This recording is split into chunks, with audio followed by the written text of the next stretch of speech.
went in to check the baby's anatomy, and we found out that he had multiple birth defects, including an omphalocele, which is where intestines and possibly other organs protrude out of the abdominal wall into the umbilical cord.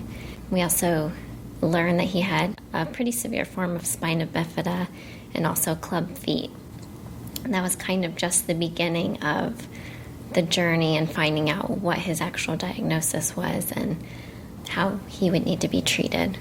We were pretty heartbroken and pretty scared. We didn't know what it meant for us. We have one older boy, and we always pictured the second boy or girl to be just as healthy as that one. So it was really hard for us to understand what the future might bring for us. You know, with many surgeries, our child could survive and thrive, but we knew that he would have a long road ahead of him. When we came in that day to the fetal care center, for the first time, we had a comprehensive view of what our son's health was going to be, and there was a level of confidence that was unmatched. The way that his care has played out has been just as they said.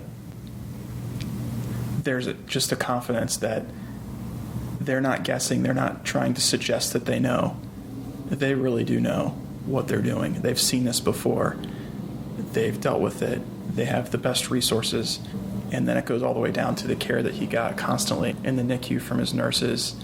It's just completely integrated. And you knew that every step along the way, people were coming together and communicating effectively.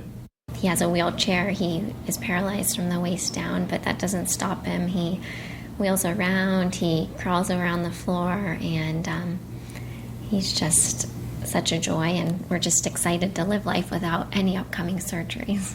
You can see it in his attitude and his smile, and whether it's this or just who he is not afraid of anything, and really he kind of expects everyone to adjust to him. It's his world, and he lets us join him in it.